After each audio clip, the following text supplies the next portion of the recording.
Hi everyone, I'm Cheryl and this is your tip of the week. I'm going to show you some suggested accent trims that you can do to many of your home decor projects. Now this is a decorative towel. This just showing you this as a sample. And on here are these half circles. They're all the way across. So I'm going to show you how easy it is to do this. So take two pieces of fabric, preferably the same color, and you're going to bring right sides together, which are your prettiest sides. So you bring them together like this. And then take something round. Now mine is a 4-inch diameter, but you can make these any size you want. This is just an example. I happen to have these templates that I purchased from June. It's called June Taylor is the product name, and they make all kinds of templates, and they're plastic. And in the package you get 5 different circle sizes from 1 inch up to 5 inches. So they're pretty cool. I use them a lot. I've probably had these for well over 20 years, and they're pretty marked up, but they still work. So you lay it on top of your fabric and then trace around it. And trace as many circles as you need. Now on that towel that I showed you, I used 3 circles. So, but if you're making something much bigger, of course you're going to need to draw more. Then next, you want to leave that template there. And on my template, I have a line going through the center. And I want to mark on my circle at each end of that mark, because I'm going to use it later for another step. Then of course go ahead and pin your circles together, and you're going to stitch right on top of that drawn line. If you have pinking shears, they have these jagged edges or teeth, use that to cut. Now be careful you don't cut too much off. I got a little too close to my edge right there, so try to stay at least this distance. If you don't have pinking shears, go ahead and trim around the outside, leaving about slightly under 1/4 inch. And then if you're using scissors, you want to go in and do little clips all the way around up to the stitch line, but make sure you don't cut through the stitch line. Now you remember those little marks I had you put on there? Well, line up your ruler on those 2 marks, and then I use a rotary cutter. If you don't have a rotary cutter, then draw a line on this. I'm just going to just cut straight across. Then turn these front side out. So after you've turned them right side out, press these with a hot iron with steam. Now I'm going to show you how to put it into a seam. So I'm just going to lay it up against this piece of scrap fabric here. One way you could do it is to lay it end to end. But if you're going to do that, you want to overlap them just a little bit, so that when you stitch your seam, this comes out to where it's right next to each other. If you set it over here like that and you do your seam, when you're done, you're going to have a gap, a space. My favorite way of doing it is to overlap them about halfway. Remember, you don't have to do that. You could lay them any way you want. Then go ahead and pin them down and do a basting stitch all along the edge to hold them in place. Then take your other fabric to close up your seam and lay it with pretty side down. So this is pretty side, it's called right side. Lay it on top and line everything up. Then pin it and stitch whatever seam allowance you want to use. I used 1/4 inch. And then when you're done and you turn your project front side out, you're going to have this little curvy edge dangling at the edges.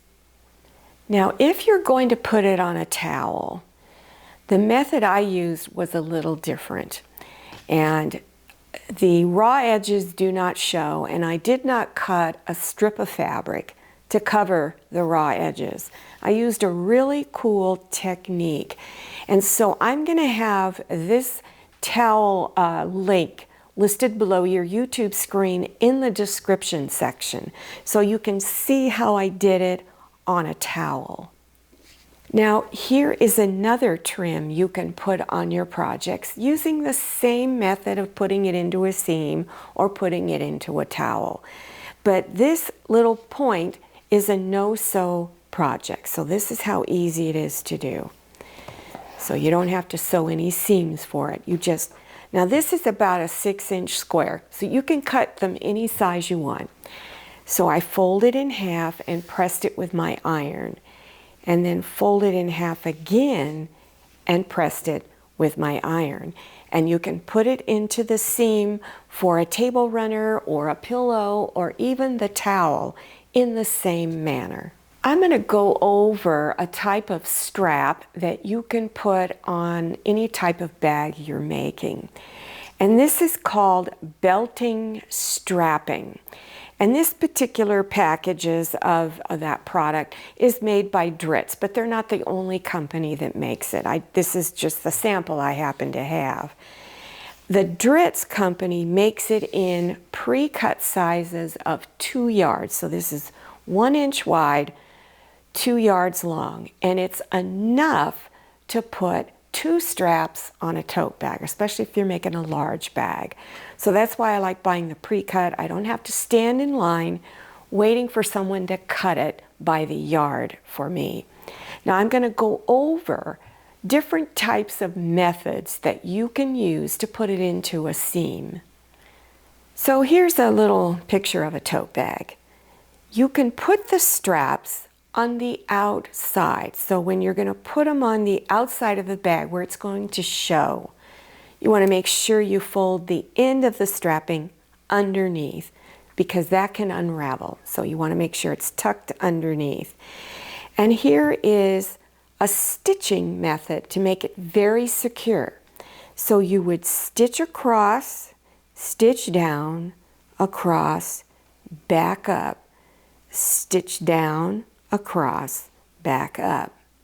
And then of course back stitch at the beginning and end. And this makes it very sturdy. Now if you don't want the strap to show on the outside of the bag, you can put it into your seam. But when you're done stitching that seam, I always do a top stitch along the top edge of my bag all the way around. But when I come to the strap as I'm stitching around, I'll stitch back and forth there a few times to make sure it's secure. My favorite way, even when it's in a seam, is to top stitch on my fabric doing that same pattern, and it makes it very sturdy, but it's not showing. So use matching thread to your fabric that your tote bag is made out of. For those of you who are interested in getting rid of some of your small scraps, you don't want to throw them away, you want to use them in something. This is not only a cool little project for you to use personally, or you can give it as a gift. And it's called a wristlet. And all you need is about 1 inch wide of fabric, and you can make these any size you want. And I've got a piece of fabric on the outside and then on the inside. And in between it is heavy interfacing. You can get the fusible interfacing if you like. Then I've got a ring here. This is only a half circle. It's called a D-ring. Then I attached another little key ring to it that's got a lobster clasp so that you can put it on a pouch like this. Now let me go over another type of ring that you can use. So this is an O-ring. So if you can't find the D-ring, you can still use this O-ring. And you can look for these at your hardware store, even Walmart. I found mine in the sewing and craft area of a Walmart, but not all Walmarts are going to have it. So you could probably even find it at Hobby Lobby or Michael's Crafts. So they're available everywhere. This particular O-ring is also a key ring. So you've got this little dip in there where you can slip keys on it, and then you can add your lobster clasp to that, and you can attach it to the little pouch here maybe you're making, or to your tote bag on the outside or the inside. Well, I hope this tip of the week was helpful to you, and I hope I've given you some useful tips that you can use in some of your sewing projects. Now, if you're interested in learning more about how to use these items that I've talked about, there will be links in the description section. So scroll down. When you see the word more, click on it, and that section will expand open. Now, don't forget to follow me on Instagram, and make sure you check out my Facebook page. Well, thanks for watching. I'll see you next time, and happy sewing. If you like the Sewing Room channel, one of the best ways to show your support is to subscribe by clicking on that red subscribe button and give this video a thumbs up.